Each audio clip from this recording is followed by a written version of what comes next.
You shall love your neighbor. Matthew, chapter 5, verse 43. Love your neighbor. Perhaps your neighbor rolls in riches and you are poor, living in your little cottage side by side with his grand mansion.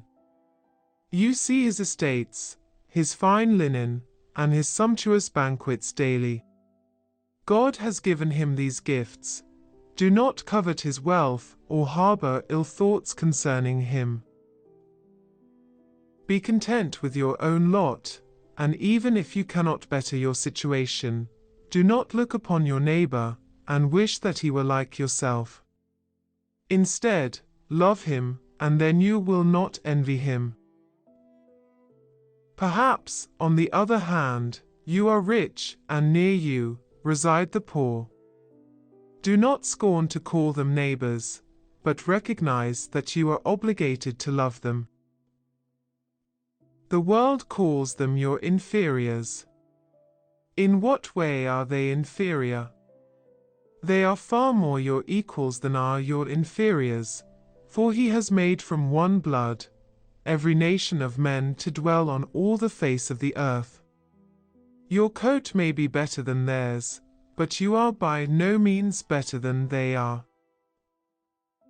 They are people, and what are you more than that? Therefore, take heed that you love your neighbor, even if he is in rags or has fallen into the depths of poverty.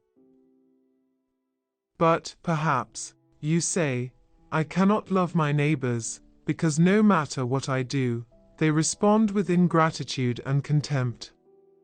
This gives even more opportunity for the heroism of love.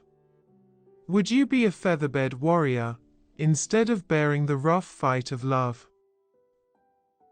He who dares the most will win the most.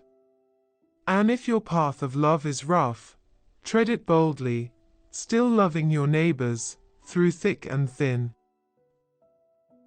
Heap coals of fire on their heads, and if they are hard to please, do not seek to please them, but to please your master.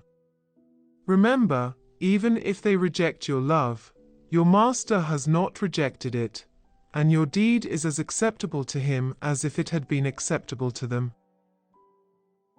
Love your neighbor, for in doing so, you follow the footsteps of Christ.